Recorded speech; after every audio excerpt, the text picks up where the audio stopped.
Wala nga. Dapat ang quorum kasi 13. 13, Tandaan mo opo. dyan, ha? Baka Opo. ikaw pati ikaw nawawala. Kaya ako sinasabi ito, Opo. nung 12 na lang kami, sinong nag-question ng quorum? Si Senad Tito Sen, opo. Oh, sabi Ang niya, Minority Leader. do we have a quorum? Wala na, dahil 12 nga eh. Oo nga, no, Bakit naka-record yun. bakit nung ginawa nila na June 3, Meron quorum. pinipilit Anak nila ko, na yari merong tayo quorum? dyan. Oo nga, no. Oo nga. So, Naku, yun na nga ho ba sinasabi natin? Maging itong si Bitag nag-react na.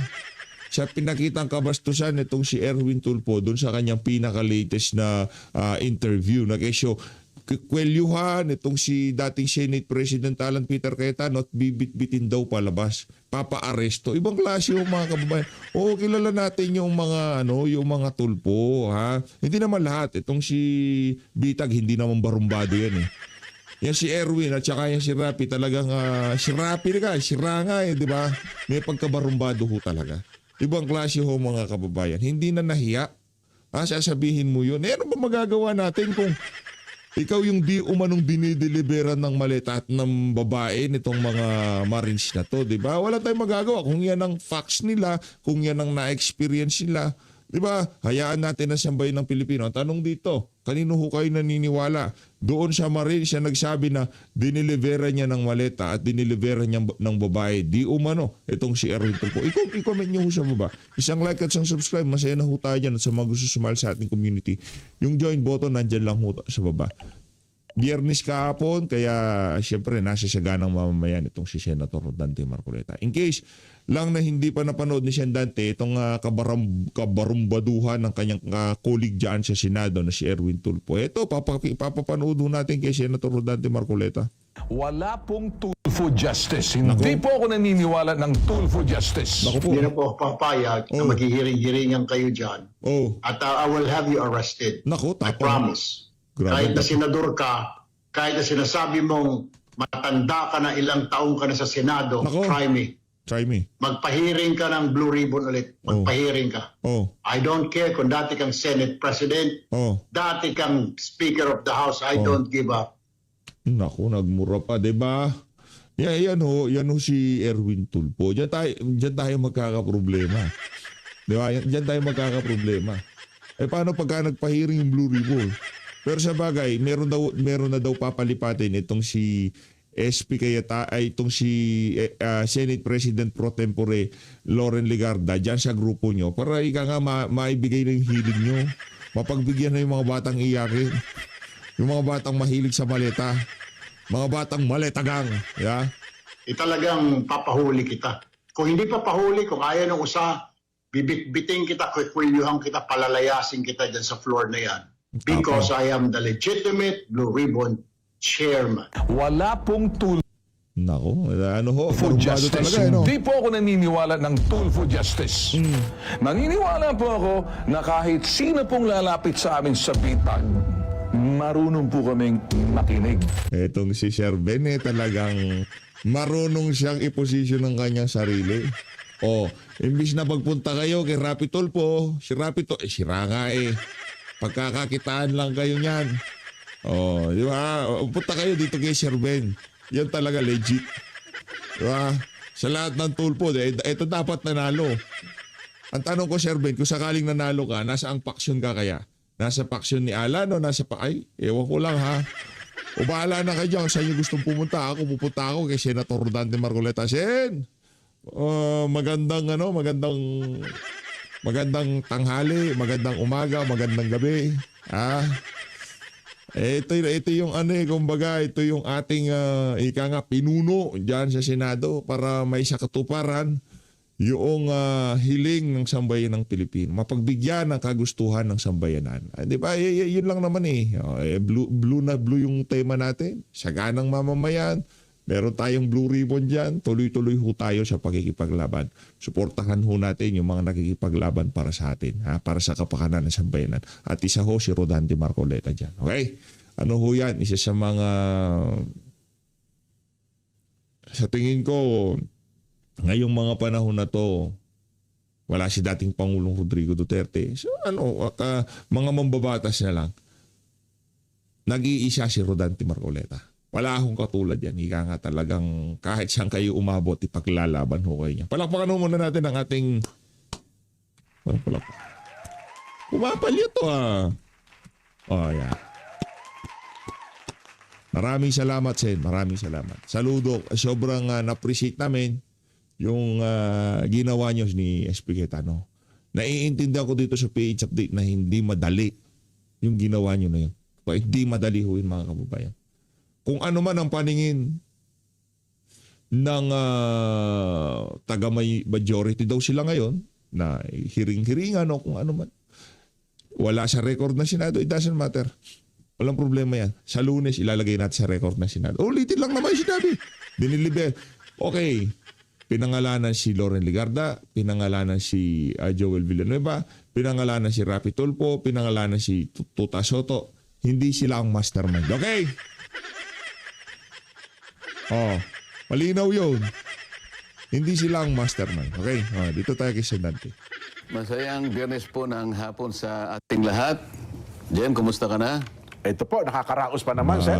Ganda yung yung aura ni Senante dito. Maganda. Nakatulog na. Kasi doon sa hearing parang hindi siya nakatulog, di ba? Dinitingnan ko yung niya, yung mukha niya, parang sabi ko parang wala pa atang tulog itong si Sen dito sa hearing na to, no? Pero tuloy-tuloy lang ho siya sa pagkikipa. Pero isipin nyo na lang kung kumpleto ang tulong ni Senante nung ginawa yung hearing na yun. Baka yung mga follow-ups talaga sobrang tindi nun. Diba? Yung mga mga tanong na binitawan sa mga magigiting nating marin. Sa Lunes, tuloy-tuloy ho tayo. Salamat sa mga pasabi mo sa akin kahapon. Opo. At alam kong may di-discuss natin ng maraming bagay sa araw na ito. Ayan, batiin niyo muna ang ating mga kababayan, Sen. Ay, kayo pong lahat na nakasubaybay ngayon, lalong-lalo na po yung nananatiling naniniwala po sa programang ito, lalong-lalo na po sa pinagsisikapan naming mga talakaying mga iba't ibang bagay na alam naming nakatutulong naman sa inyong pang-araw-araw pong alalahanin. Salamat po ng marami sa inyo sa pagtitiwala at pagsubaybay sa aming programa. Opo. Bago kayo dumating, Sen, binasa ko yung mga balita. Sabi ko nga kanina, kahit na may isyung politika, issue ng Senado, may mga bagay tayo hindi dapat mapabayaan, Sen. Yung aspeto ng agrikultura. Ang inflation daw po natin ngayon ay umabot na ng 6.8%. At yun hong 6.8 ito pong Mayo. At mukhang tataas pa raw po ito, Sen. Yun ang mga report na ating tinanggap.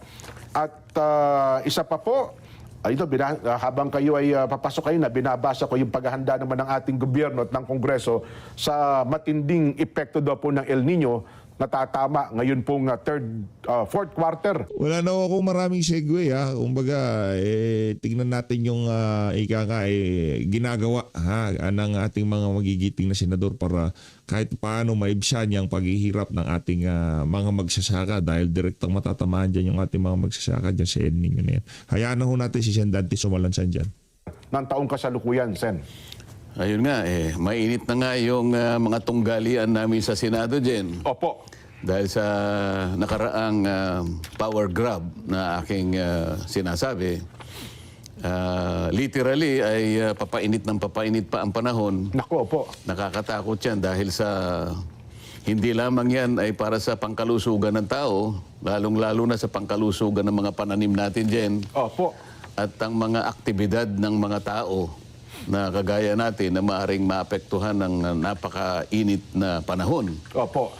At, dapat nga lamang na maghanda talagang pamahalaan para sa ganun ay mamitigate natin ang kondisyon na yan na talaga namang nakakabahala dahil sa idudulot na pinsala nito dyan sa maraming mga bagay at aktibidad ng tao. Ayun. So dapat po, sabi natin sa palatuntunan sa ganang mamamayan, Sen, mapaghandaan po ito ng ating pamahalaan. Puntahan ko na po yung main topic na binabanggit natin kanina, yung tunggalian. Sabi nyo, may nang-agaw ng posisyon sa Senado. Teka lang, ano palang latest ngayon, Sen? Kasi kahapon nagkaroon po ng pagdinig ang ating mga kababayan at maging sa social media, ang debate, sino ba talaga ang legal na namumuno ngayon sa mataas na kapulungan ng Kongreso, Sen? Pag-usapan muna natin kung sino ang nasa legal. Kasi Yan. yun lamang ang pupwede nating pagbasihan. Ay, tama po kayo. Opo. Kung sinong grupo ang dapat napakinggan, Correct. kung sino ang may otoridad, Yan. at kung sino ang legitimate na nasa kanila yung Opo. beat. Sabi na, hawak namin ang beat dyan. Hawak natin ang bito. Pati yun, napag-aralan ko na eh. Opo. Kasi ang ginawa nila nung June 3 yata yun, Jen, Aha. 2026. Sila yung nagpasimuno ng ramp session eh. Ngayon, sila yung nagsasabi na ang ginawa naming pagdinig kahapon ay bahagi ng ramp session. Liwanagin natin yun, Jen. Yung June 3, 2026, para i-describe natin yun ay isang naked power grab. Okay. Opo. Walang ibang description kung hindi inagawan mo talaga ang totoo at legitimate na leader ng Senado na si SP Alan Cayetano. Aha. Kasi bumase tayo sa saligang batas mismo, Jen, para sa ganun patunayan natin kung sino ang nasa legal. Tama na ko, Sen. Tama kayo kasi parehas gumagamit ng saligang batas, ha? Oo. Kaya kami mga pangkarwang Kaya lang, mamamayan, eh. gumagamit sila ng batas ng pamali. Pamali. Ayun. Kailangan maliwanagan natin. Kaya naman kahit na hirap na ako sa aking mga gawain dyan, Opo. talagang pinipilit kong makarating dito dahil alam ko maraming mga tao ang naghahanap ng katotohanan Aha. kahit na pamali ang kanilang pagpapaliwanag. At may naliligaw, Sen, ha? Talagang yun ang sinasadya nilang gawin eh. Manlin lang at manligaw ng ating kababayan para hindi nila malaman ang katotohanan. Opo. Diyan magmula nung June 3, 2026 hanggang ngayon. Yun po yung Wednesday, Sen, at Senate adjournment. Sinidje. Actually, yung Opo. Sinidje na yan, matagal na yan eh. Inulit lang nila, baka Ano nakalimutan nila na merong Joint Resolution number 4. Aha. Ang nakapapirma ron po ay si dating Speaker Martin Romualdez at saka si dating Senate President Chis Escudero. Nako. Okay. Joint Resolution number Oo, na 4. sinasabi talaga yung June 6 hanggang July 26. Sinidye na yan. Okay. Inulit lang nila. Oho. Marami silang pagkakamali. Una ng pagkakamali, baka hindi nila nabasa ng tamang-tama Opo. yung saligang batas. Gusto ko magsimula doon, Jen eh. Opo. Doon sa rule, di saligang batas muna, Jen, para hindi tayo magkamali, ano? Opo. Sabi ng Article 6, Article 6, opo. oo, Section 16, Paragraph 1 ng ating saligang batas. Basahin ko na sa English yan. Sige Madali, na po, sige madali na po. namang makaunawa ang ating mga taga-subaybay. Magagaling lahat yan eh. Siyempre. The Senate shall elect its president and the House of Representatives its speaker by a majority vote of all its respective members. All of its respective members. Dalawang chambers kasi ang legislature dyan. Oho. Isang Senado Isang kamara. at isang Kamara, ano kung tawagin natin ay House of Representatives. Opo. So sabi niya, ang Senado, i-elect niya yung President at sa panig naman ng House of Representatives, yung Speaker. Isa lang mga standard by majority vote of all its members. Ayan, opo. Ngayon, ang Senado madaling kwentahin kasi 24 lang yan kahit 24. anong gawin mo eh. Ang House of Representatives, depende kasi kung ilan ang na-create na na distrito. Opo. So naglalaro yan sa between 300 to 310, ano? Yeah. Plus yung yung party list representative. Oh, pero wag Opo. tayong mawawala. Pag-elect ng isang leader ng Senado at saka ng House of Representatives, ang palaging ginagamit ay yung majority of all members. Opo. Of Ngayon- all members. Binibigyan natin yung emphasis yun, Sen, ha? Yung of all members. Oo, actually yung iba binibigyan pa ng distinction yung of all members saka yung of all its members. Pareho naman yun eh. Okay. Doon sila gumagawa ng kung ano-anong kadahilanan para pilipitin ang nakasiulat na napakasimple. Opo. Okay? Majority vote of all its members. Okay. Dito respective kasi either House ka or Or- Senate. So puntahan natin ang Senado, 24 ang members. Walang pagtatalo ron. Yes po. Tama. So, ang majority ng 24, ang pag-compute ng majority is 50% plus 1. Yes po. Sa mga tweed, ang kalahati ay 12 plus 1, 13. 13. Oho. Palagay ko doon ay hindi pagsisimulan ng debate yun eh. Oh, kahit bata mali po, alam na alam yun, Sen. Malinaw Opo. na malinaw. Opo, oho. Ngayon, puntahan natin naman yung rules ng ating Senado. Okay. Yung rules Advisory ng Senado ay kailangan natin puntahan para malaman natin kung consistent siya doon sa sinasabi ng saligang Masaligang batas. batas, oho. Nasa Rule 2 naman ito, Section 1, Jen. Ano? Opo. Senate rules na po yan, ha? Senate rules na to. Yes po. Rule 2, Section 1. Sabi niya, the Senate shall elect in the manner herein provided a president, Opo. a president pro tempore, Okay. a secretary, and a sergeant at arms. So yung apat na yung posisyon, oh. These officers Okay. shall take their oath of office before entering into discharge of their duties. Punta tayo ngayon sa Section 2. The officers of the Senate, binanggit ko na sa iyo kanina, yung Yes, apat, the Senate, the Senate President, pro tempore, Senate pro tempore, Secretary, Secretary, Sergeant and at Arms. Sergeant at Arms. Sabi Opo. niya, the officers of the Senate shall be elected by the majority vote of all its members. Under the rate of all its members. So pareho rin, sabi niya, by the majority vote of all its members. Opo. O ede, paano ngayon yan? 24 ang ang senators. Oho. Sa mga tweed, mapa sa ligang batas, mapa sa tuntunin ng Senado, nire-require na ang pag-i-elect ng mga opisyalis ng Senado, ito at the beginning, itong apat lang, ay sa pamamagitan ng majority of all its members. Ayun, oho. Ngayon, Malinaw, na-compute na natin kanina, ang majority ay 13. Yes po. Kung sa Senado ang pag-uusapan, Sa Senado. tama kayo. Ngayon, ang sinasabi nila ngayon, dahil 12 lang sila dyan eh. 12 lang sila nung sila'y gumawa ng mga actions na nag-elect sila ng Senate pro tempore. Opo. Noong June 3 ho yan, naganap. Opo. President pro tempore. Opo. Pagkatapos nag-elect sila ng acting Senate President. Oho. Nag-elect sila ng Sergeant at Arms at nag-elect sila ng Secretary. Ngayon, dahil 12 lang sila, nangangatwiran sila dyan at ginagamit nila yung isang jurisprudence. Ito ay yung Abilino versus Cuenco. Ayan, Right. opo, oho. Akalain mong itong jurisprudence na ito dyan, 1949 pa. So 1949, under 1935 Constitution po ito. Oo, 1949. Opo. Alam na alam ko dyan, 1-year-old ka pa lang nun. Medyo mo, naglalakad-lakad na po ako.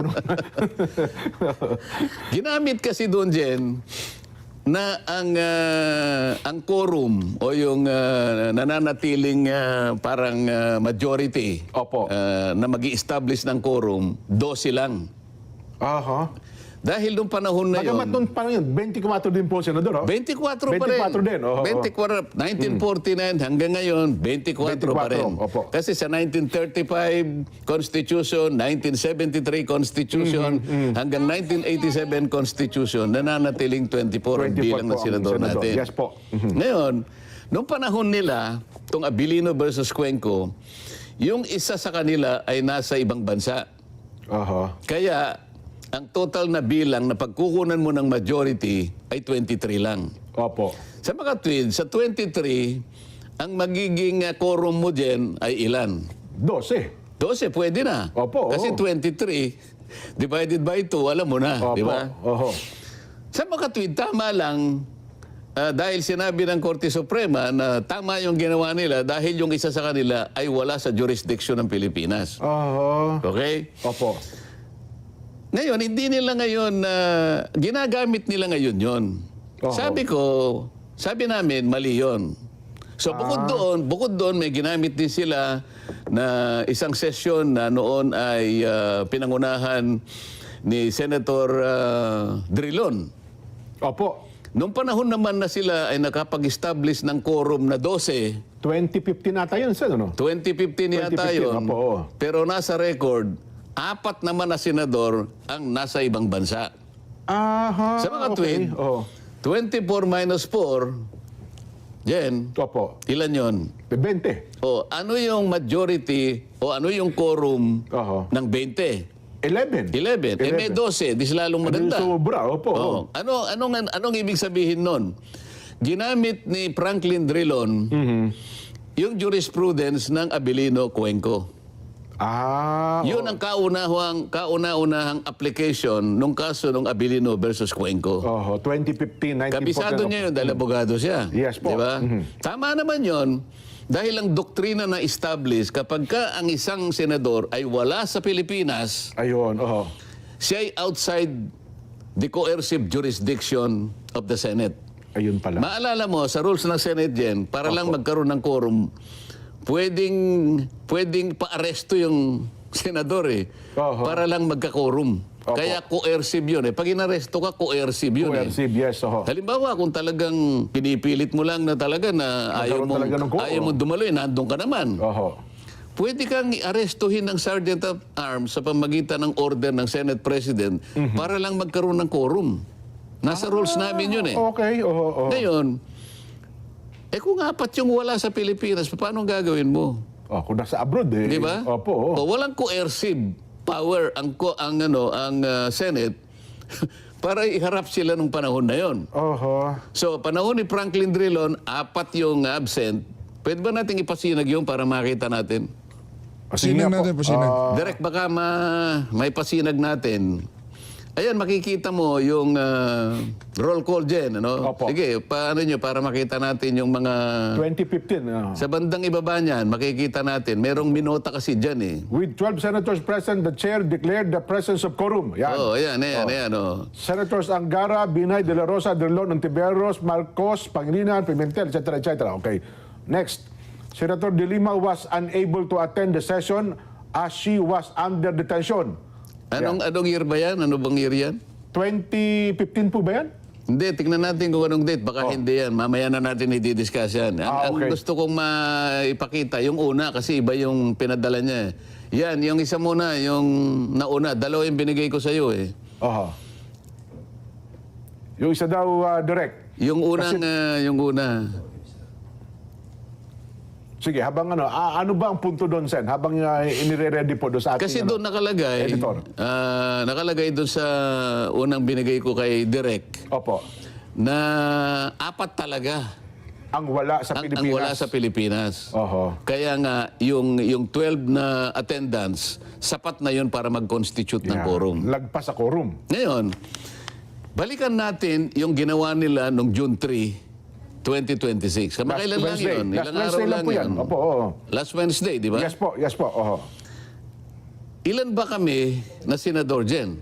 24 po. 24. Oo. Hindi naman po pwedeng sabihin nila dahil si Senator Bato ay nagtatago ay nawala na siya sa 24. Senador pa rin po siya. Hindi rin naman totoo dahil sa nakakulong ngayon si Senator Jinggoy, Oo. bigla na lang siyang hindi senador. Senador pa rin po Sa siya. mga Opo. tuwid, yung bilang nananatili na 24. Yes po. Tama? O ngayon, ano ngayon ang quorum ng 24? Eh di 13. 13. 13. Oo. Oo. Ang buong akala nila, nung sumama sa kanila si Senator Cheese, Opo. Na umattend doon sa session. Opo. dalawa ang bilang ni Senator Cheese. Na kunwari invisible yung isa, Opo. pero nananatiling 12 lang. Oho. Ngayon, Jen, ang sinasabi ng saligang batas kasi, Jen, makakapag-transact ka lang ng trabaho mo. Opo. Bilang senador. The Senate can transact business or do business Okay. kung majority. Di ba? Opo. Ngayon, 12 lang yun, Jen Paano ka ngayon makakapag-transact ng business ng Senado kung wala yung required na mandatory na 13? Oho. Okay. Nag-elect sila ng Senate President pro tempore. 12 lang sila, Jen. Illegal yun. Kasi ang kailangan mo talaga ay 13. Oho. Pagkatapos, ang sabi nila, acting president si Senator Gatchalian. Oho. Paano mo ngayon i-legitimize yung magiging legitimize yung pagkakahirang niya na Senate President unang-una, para ikaw ay para mapalitan mong Senate President, valid yung ginawa niyong aksyon. Oho, Ibig oho. sabihin, 13 sila. Opo. Pangalawa, paano mo naman papalitan si Senate President Alan Cayetano. Alan Cayetano? Sa liwanag ng rules namin dyan, kailangan palitan mo yung acting, yung nananatiling Senate President. Una, wala siyang, physically hindi siya makakagawa-ganap ng tungkulin. Oho. Una best talaga, wala. Diba? O kaya nag-resign siya. O kaya namatay siya. Ayan, O incapacitated. kaya talagang incapacitated na permanently. So magtatalaga ngayon ng acting Senate President. Opo. Sa makatwid, lahat ng ito ay wala eh. Oho. Paano mo papalitan ng Senate President? Una, illegal yung ginawa ninyo na pag-i-elect ng President pro tempore. Oho. Hindi mo rin pwedeng palitan si Senator Laurel Legarda na siya ang nahirang na Senate President pro pro tempore. Oho. Dahil buhay pa naman siya eh. Yes po. Hindi sa AI. Hindi siya, Hindi sa AI. hindi sa AI. So, paano ngayon ito? Paano nila sasabihin ngayon na ang kanilang ginawang mga aksyon doon sa kanilang naked power grab ay batay sa tuntunin, Oho. batay sa Constitution? Mali po yun eh. Oho. Yun ang unang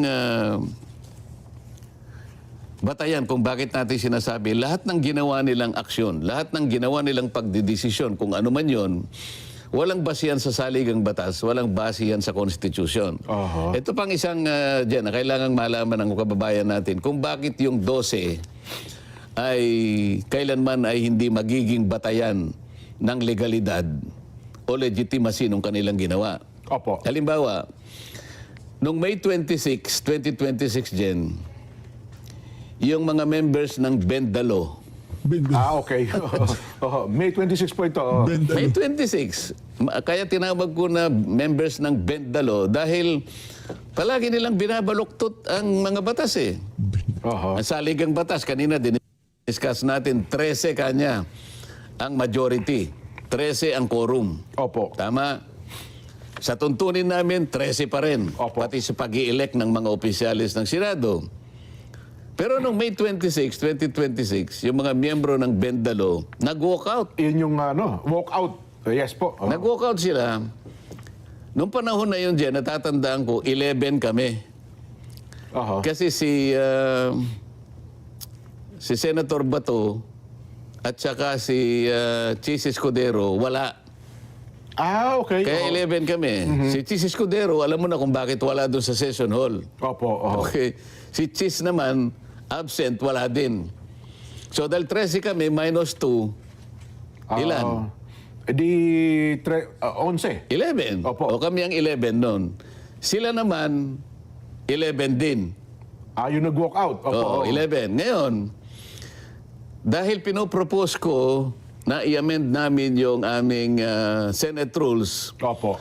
magdadagdag ako ng isa pang paragraph sa Section 41 ng aming tuntunin dyan para sana mapayagan ang isang senador sa isang kailangan na pagkakataon na makapag-participate siya o makaboto sa aming mga pinag-uusapan kahit virtual o online sa Yes. magitan ng teleconferencing o kaya ay video conferencing. Yes po. O ilan mang akmang gamit para sa ganon ay makasama siya sa araw na yon. Ano? Yes po.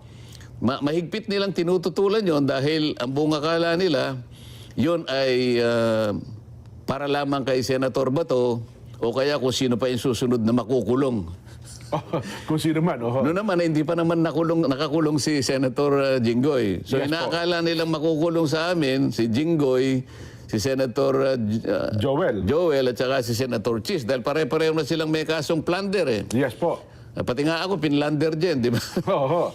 Ngayon, Oh. mahigpit nilang tinututulan yun dyan dahil inaakala nila na magagamit namin kaagad yun.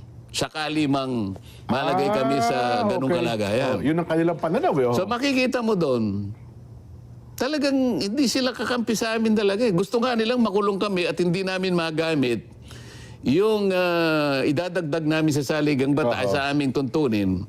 Para sa ganun, di kami talaga makapag-participate. Pag-participate sa namang pagdinig. Opo. Samantalang wala naman kaming nilagay. Sabi ko sa amendment, kahit sino sa amin ang malagay sa isang mahigpit na Pangangailangan, o sitwasyon. consequence na Yes hindi pwedeng makarating physically. Kahit sino man, halimbawa, isa sa kanila nagkasakit, nasa ospital, Pwede o rin kaya sila. biglang Opo. nagkaroon ng travel na hindi makakauwi ng gano'n sapagkat na-cancel ang mga flight.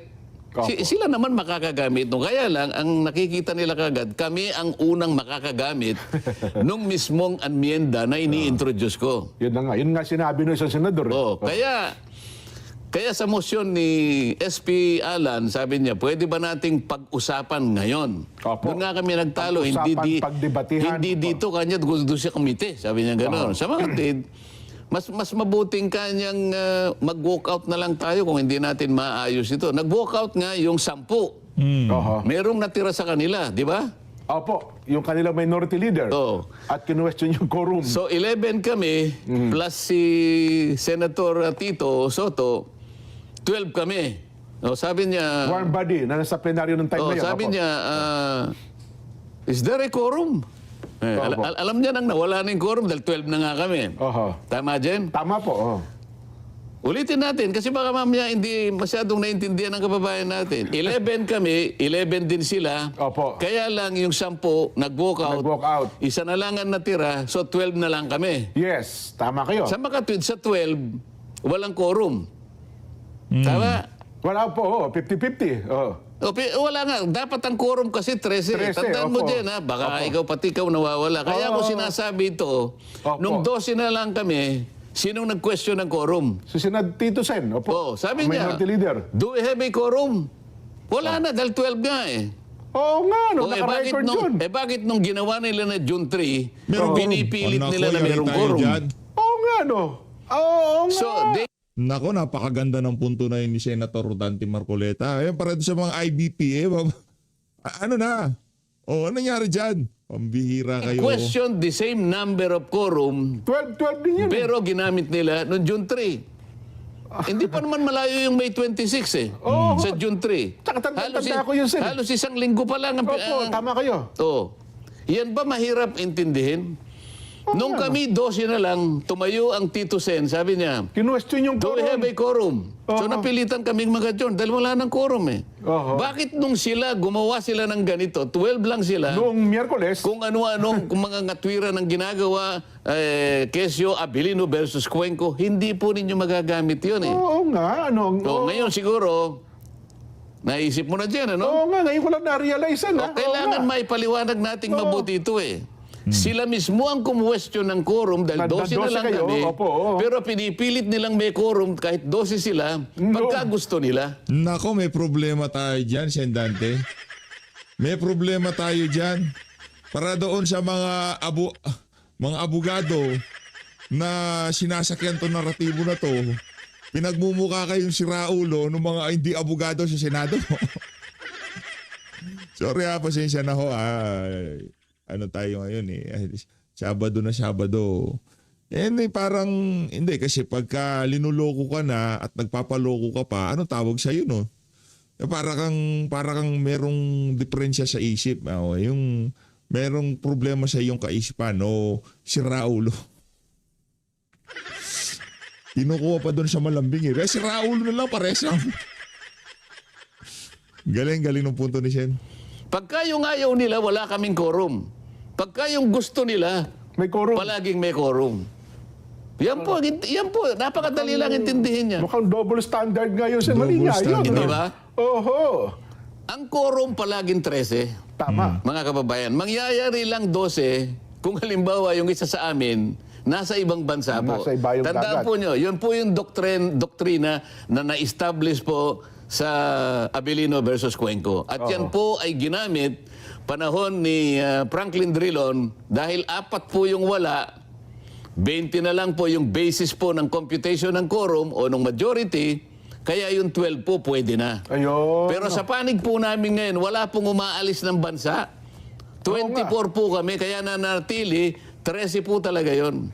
Oho. Madali pong intindihin ito. Sila lang po ang pinipilit na umintindi ng pamali kapag sinabi mong wala po kasi kayong legal background. Nagagalit po silang lahat. Masasaktan ng damdamin Ad hominem daw yun, Sen. Ito hindi na po legal background ang pinag-uusapan eh. Opo.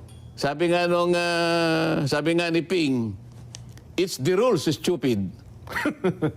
Meron pa stupid. Oy, ang sasabihin ko lang sa kanya ngayon, hindi naman rules eh. It's arithmetic, stupid. Naku po, yan. Hindi ba? Yes po. Arithmetic lang ito eh. O, nagtatawa itong cameraman natin kasi nakukwenta niya eh. 24 divided by 2 plus 1. 13. Kanina ko alam gumamit pa ng calculator. Tinitingnan ko eh. Calculus pa nga ginamit yung calculator. Simpleng-simple ka niya. O nga naman ano. Oo. Di ba? Oho. Ano na yon? 24 divided by 2 Opo. plus 1 equals 13. it's arithmetic. Stupid. Sen, kinuha ko yung ilang mga puntos nung mga nagsasabing tama yung ginawa nila. Gusto ko itanong ito sa inyo, yung mga para lang ho palutangin at palitawin yung kanina mga punto. Kasi ito po, Sen, hindi pang karaniwang tao ang mga naging Senate President sa kasaysayan ng kanilang buhay. Pero Sino? mamaya ko na po itutuloy, Sen. Meron lang tayong mahalaga pahala. Kasi parang nagsama-sama sila na pangatwirana na tama daw yung ginawa. Hindi, meron pa silang isang argumento dyan. Opo. Sabi niya, nung gumawa kami ng ramp session nung June 3, 2026, Opo. wala naman nag-object ng quorum eh. Ayun na nga po, yun. Gusto ko rin tanong sa inyo. Di yun, ba? Wala naman niya kumusyon ng quorum Bakit? Sinabi ba ng saligang batas na kapag walang nag-question ng quorum, Oho. yung 13 nawawala na? Yung majority of all its members nawawala na? Oho. Hindi, walang ganun eh. Ayun. Pagkatapos, sino na mag-object sa kanila? Gustong-gusto nga nila na yung 12 tama na yun. Oho. Kasi actually, mga pangkaraniwan, Sen, actually, nakalinya sana yung tanong ko sa inyo yan, pero at least nabanggit nyo na po. Saglit lamang ho, magbe-break tayo. Ito muna. Ngayon nga mga kababayan, dito na natin tatapusin itong ating video na to dahil nga maliwanag pa ho sa sikat ng araw yung paliwanag ni Senator Rodante Marcoleta. Kinisyon hindi. 12 walang quorum tapos ang usapan. Hindi lihitin mo yung ginawa nilang kabalbalan noong inagaw nila yung kapangyarihan, binakante nila yung mga pero walang quorum eh. Pwede bang bakantihin yung mga Senate Committee chairmanship kahit walang quorum? Ibig sabihin illegal din yun kasi kaya nila nabakante kasi pinukpok na yan na mayroong quorum. Declared na mayroong quorum, di ba? Wala palang quorum, so invalid yung sinasabi nila na valid, sila lihitimo. Ano to?